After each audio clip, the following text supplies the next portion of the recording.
consumers, it's really easy to feel distant and disconnected from all of these awful things we see happening in the world. Globalization, global warming, poverty, the list goes on and on. It's hard to imagine how we, as individuals, can make a difference in this larger picture. So, what I think is really important is connections. It's these connections that build personal relationships between our everyday life and the larger big picture problems. It's the start of this process. This is the start of the process to change people's behavior. It's the first step to change larger global issues.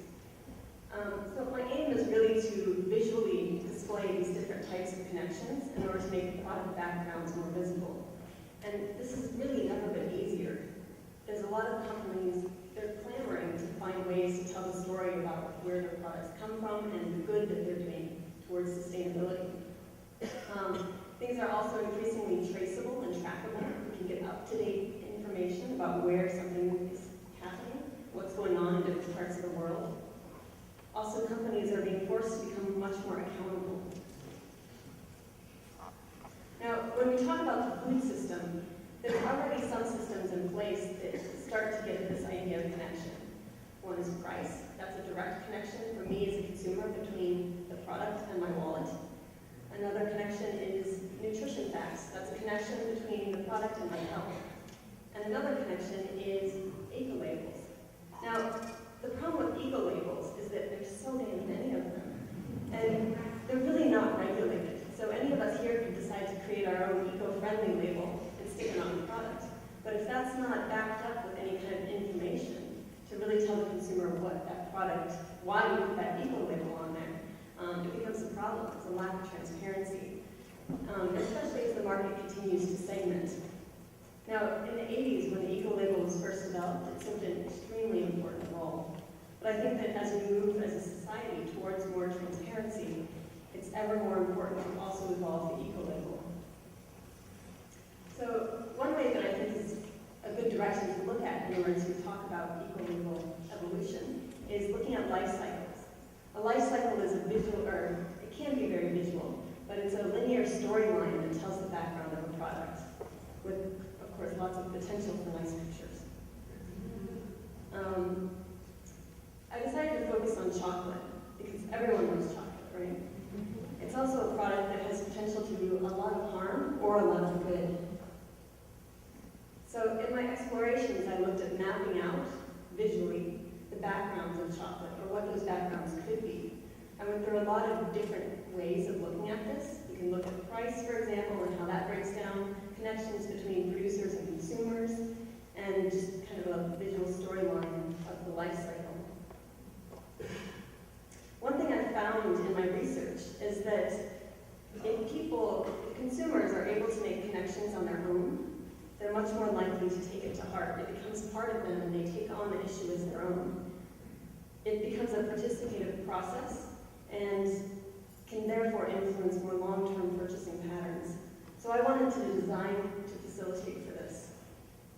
So the system I developed is with chocolate, and it's basically, as the user opens the chocolate bar, they reveal the background story, so the inside story of the chocolate bar itself.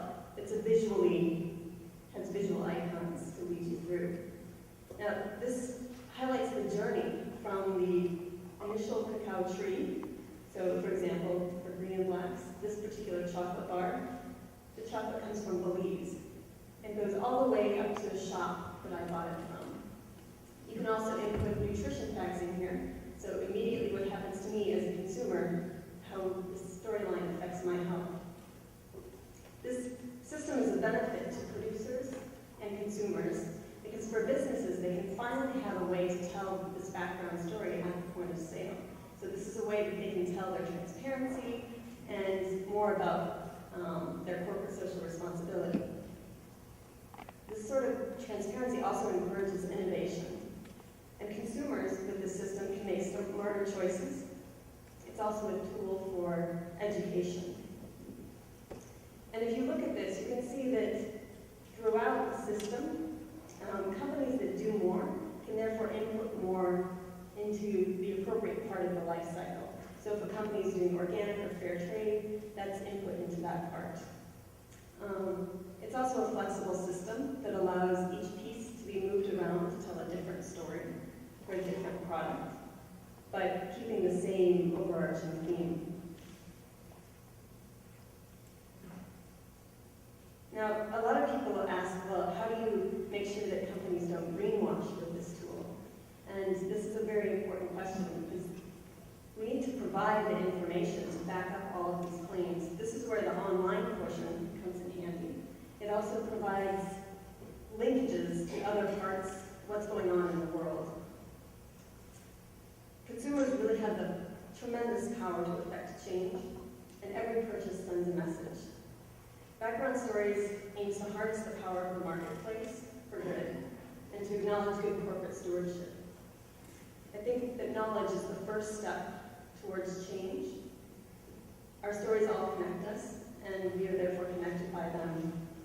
So I think it's through a good story, perhaps a good background story, that individual consumers can finally grasp their role in contributing to global change.